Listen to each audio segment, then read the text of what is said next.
Merhaba hocam, bugünkü konumuz liken hastalığı. Liken hastalığı nedir? Evet. Liken hastalığı bütün hayatı etkileyen, derinden etkileyen bir takım fiziksel, psikolojik ve sosyal etkileri olan bir deri hastalığı. Vücudumuzun farklı bölgelerinde de olabilir ancak genital bölgede daha fazla görülmektedir. Kadınlarda erkeklere oranla yaklaşık 6 kat daha fazla oranda liken hastalığı görülmektedir. Peki nedir liken hastalığı? Özellikle genital bölgede, cilt bölgesinde kaşıntı, yanma, batma, kızarıklık, renk açılması, beyazlaşma, daha opak bir görünüm, dokunun incelmesi, tahriş olması ve hatta buradaki anatomik organlarda bir takım bozulmalar, vajina girişinde sertlikler, darlıklar ve buna bağlı olarak cinsel ilişkiye girememe ya da cinsel ilişkinin oldukça acılı, ağrılı olmasıyla kendisini gösterir. Liken hastalığı kronik yani süregen bir hastalıktır. Yıkıcı ve ilerleyici bir deri hastalığıdır. En yaygın olarak dediğim gibi kadın genital bölgesinde, anüs bölgesinde, bazen de vajina kanalın içinde de görülebilmektedir. Bazen de daha nadiren de olsa göğüste, karında, el ve bacaklarda, saçlı deride de izlenebilir. Özellikle saç dökülmeleri yoğun olan kadınların bir kısmında farkında olunmadan bir liken hastalığı vardır. Liken hastalığın 3 ayrı türü vardır. Liken skleroz, liken simplex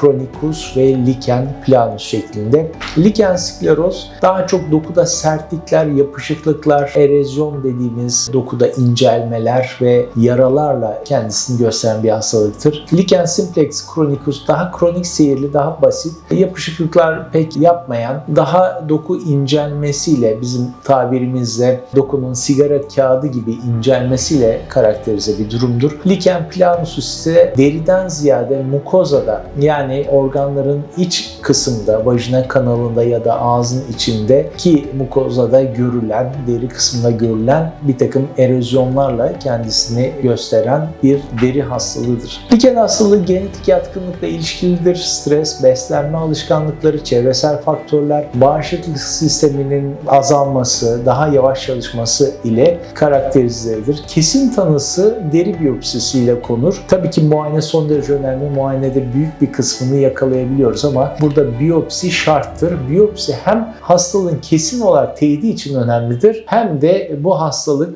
nadiren de olsa yaklaşık %2-4 oranında deri kanserlerine dönüşebilir. İşte böyle bir kanserojen herhangi bir problemin olup olmadığını açığa çıkartmak için de cilt biyopsisi son derece önemlidir. Otoimmün özellikler taşır liken hastalığı. Otoimmün nedir? Vücudun kendi kendisiyle savaştığı hastalıklara biz otoimmün hastalıklar diyoruz. Burada tabii bağırsak geçirgenliğinin artması, mikrobiyom adını verdiğimiz bağırsaktaki yararlı bakterilerin azalması, immün sistemin yeterince çalışmaması gibi faktörler suçlanmaktadır. Özellikle artan bağırsak geçirgenliği ve bunun sonucunda dolaşıma sızan virüs ve bazı bakteriler, pestisitler, hormonlar, ağır metaller o bölgedeki deri dokusuna yerleşir ve o bölgede bizim enflamasyon adını verdiğimiz yangısal bir süreci başlatır. Enflamasyon nedir? Enflamasyonu biz doku içindeki bir yangına benzetebiliriz. Normalde enflamasyon vücudumuz için oldukça faydalı bir mekanizmadır.